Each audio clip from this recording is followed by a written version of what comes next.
Hello and welcome back to another edition of the Medeek Truss plugin. My name is Nathaniel P. Wilkerson, and today I wanted to actually cover a topic that was, it was indicated to me after we posted this video here yesterday about creating a deck from a face. This is actually for the floor plugin. So there's a number of questions about people, creating these wraparound porch roofs. And, actually, I don't have a complex shed roof module yet. So, this is something that requires just a little bit of kind of a workaround, I suppose, a little bit of technical expertise. But I'm going to go ahead and show you guys how exactly I did that. So let me get this out of the way. And so what I've done here is I basically created kind of a similar sort of situation here with a potential building, and then I'm going to basically show you how to wrap a porch around this building, just like kind of indicated here with this concrete porch here. Okay, so let's go ahead and start out with just using the grid tool. Like I said, the project plugin has a grid tool now built into it. I prefer that over the default grid tool, which you can actually download for free on SketchUp's website. And the reason is because if you notice when you draw this, you're going to get those major and minor grid lines, and they're 4 foot on center with the major grid lines. So that kind of just helps you visualize the space a little better and determine what your dimensions are. So yeah, quickly I can say, yeah, that's 24 feet. And this is 32 feet here. So anyways, without those major grid lines, it's a little tougher. So anyways, let's jump into this.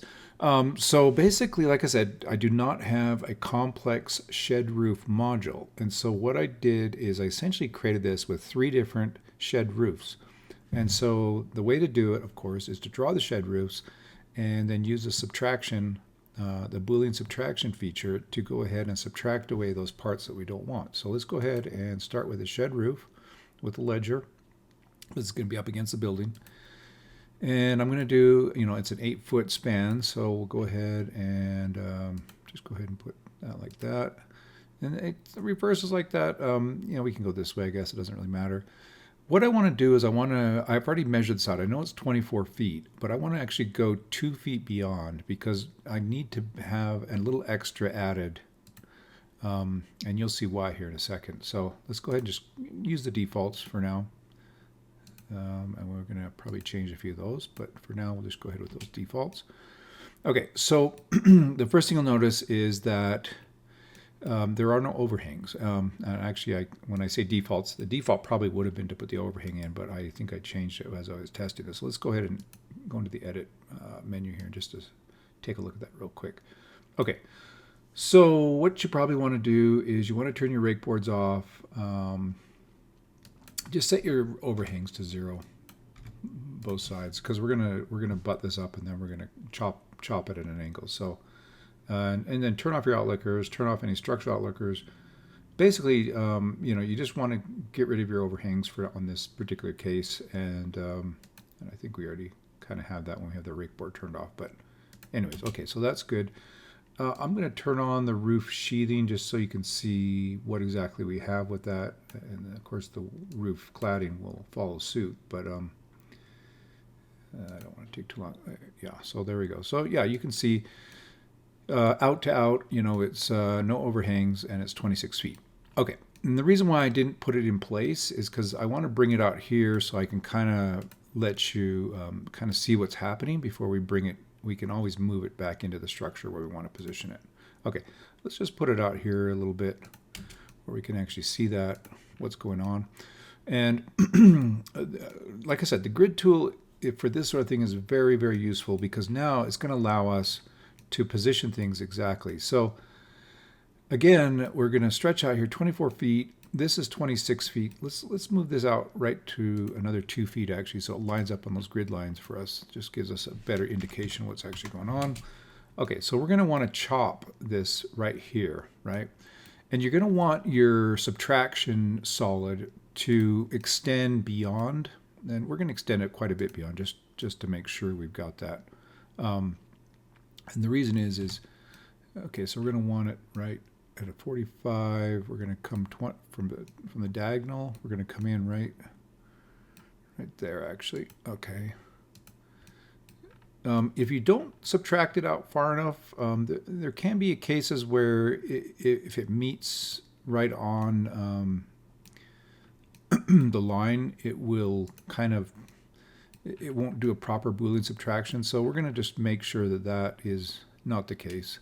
Actually, I'm going to get rid of that line actually right there, and I'm just going to go ahead and go from that corner right to that corner. Okay, so this is a little oversized, but it doesn't hurt anything, right?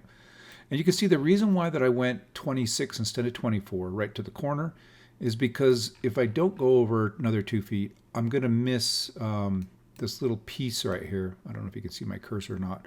This little piece will not extend out far enough to make the 45-degree cut. Okay, so go ahead, push-pull that guy up. Let's just push-pull it like, I don't know, 10 feet maybe. All right, and then group it up. Make a group out of it.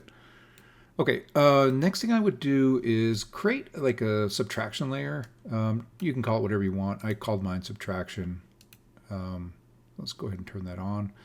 And then also create a material that's like basically transparent, if you like. I've already created one. I'm just going to go ahead. And the reason why, just so I can see what's going on. Okay, it doesn't matter. You don't have to do that. You don't even have to put it on a subtraction layer. But you're going to see later on, you're going to want to turn that visibility off.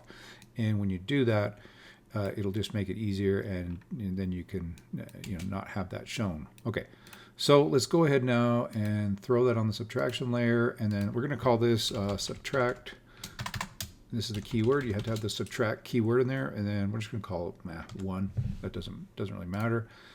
Okay, so now we've got ourselves a Boolean subtraction method here, basically a solid and a group, and then we're just going to cut that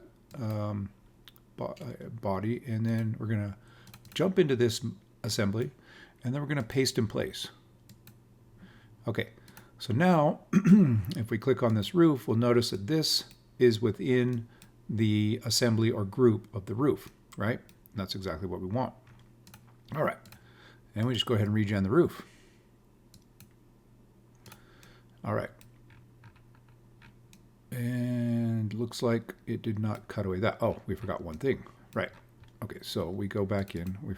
We need to move this down actually a little bit. That's why I made it so tall, but I forgot to vertically shift it. Let's shift it down 24 inches just so we get it there. So, fully encapsulates that roof. Now let's go ahead and regen it again. And there we go. So now we've trimmed away that piece of the roof. Okay, that's exactly what we want. So now basically for the next one, same process. In this case, though, we've got to go 32, so I suggest going another 2 feet on this end, another 2 feet on that end, so total roof would be 36. So let's go ahead and draw another one out. And this gets a little tedious. I probably should have did this part out beforehand, but let's go ahead and let's see, 36, that's 32, 34, 36. Okay, just leave it all the defaults for now. That's fine. And let's just double check them right here. Edit after assembly. I think it defaults those back to 16. That's what's going on there. No big deal. Just go ahead and update that. Okay. All right. Let's go ahead and spin this guy around. Oops. This is why the grid's really handy. Notice how I can I grab, and once I have it on kind of on this grid, everything just keeps lining up. You know what I mean? And it just makes things so much. Oops, don't want to move my grid. Makes things so much easier just when you're trying to set things up like this. Okay, so there we go. We got that. Now we could recreate the solid, but I'm not all that ambitious. So let's just copy this, and then we'll go paste in place. And then now we've got a copy of that. It doesn't matter that it's copied. We'll just shift this over here. And we'll rotate around some axes. It doesn't matter which. Let's go right there. I want to Let's see, probably 180, right? Okay. All right. And now we just need to get it lined up, right, with this guy. So let's work on that here. Let's see if we can get it in the right spot, that is. So, like I said, the grid lines, again, are helping us kind of get things where we need them. So, let's see. We've got 16 feet corner to corner, right? And we got this 36. You know, what I probably should do to make this easier on myself is just shift this over by 2 feet. Okay, so then I know that I need to have this guy line up right here. So I got 8 feet and then another 2 feet of overhang. Yeah, I think actually we're in the right spot. Okay, perfect.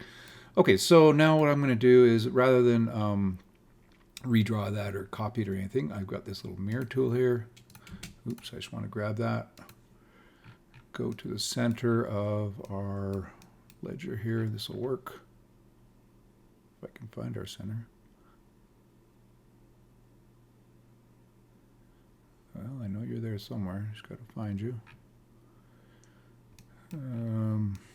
Heavens. This is ridiculous. Let's see. Where are we? Let's just go right there. There's our point. 16 feet in. Okay. All right, so we've got that. And obviously that is in the wrong spot. Not sure why, but we'll shift it over. Okay, so we'll go ahead and I think that's perfect. Okay. All right, so we got our 2 subtractions in the right spot. Again, same process here. Hit cut, jump into the assembly, paste in place, and there we go. Now they're ready to go. Okay, so now we just regen the model, or regen this particular assembly. Yep. And for some reason that one did not cut completely. I'm not sure why. Let's try that again. Usually this has no problems, but okay, well, I'm not sure why that one did not chop. Let's take a look. So yeah, sometimes, you know, these solids don't subtract quite right, but usually you just need to regen it one more time and that should go away. Let me regen that one more time. All right, let's try that one more time. There it goes. Okay, good enough. Okay, so we got that one done. So now what I typically would do is just move these into position. Let's just do that. And you know what you'd normally do is you'd go ahead and do the same process for this other roof. What you can do though, if you don't want to work quite so hard, is you can just mirror this guy, but you will get a reversed assembly, just to be aware. So there's your roofs. I'm just going to go ahead and mirror this right now, just for the sake of time, to show you what I mean by that. So you just use your mirror tool, and then you've got that. Now it is a mirrored assembly. Notice the text is reversed. But if you regen this guy now, let's go ahead and regen the rafter assembly. It is actually a separate assembly from this one, but it's been mirrored, so it will be reversed. Okay, so there's our roof. Let's go ahead and turn off the subtraction layer since we put those on there. And nice, that goes away. And there's a roof. One thing to note though, because of what we did, there is no hip rafter. Now, I'm not going to go ahead and show how to draw that in right now, but you know, if you do need to put the hip rafter in there, what I typically would do is just draw a hip roof, you know, using the rafter tool, and then go ahead and explode that roof, and then grab the hip rafter out using, you know, the same pitch, and then you can go ahead and put that in there if you would like. But at least this conceptually can get you, you know, 90% there. And granted, these are still fully parametric, right? So if you want to edit them, and let's say we're going to go to a 612 pitch, there you go. You see, we've changed that pitch, and we're still trimming that out. And let's go ahead and turn on our sheathing and our cladding real quick.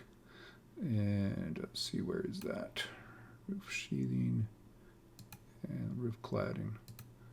Right. So, you know, we've basically got ourselves a completed, and we've got the gutters and everything else is in there. But let's go ahead and change that back just to 412.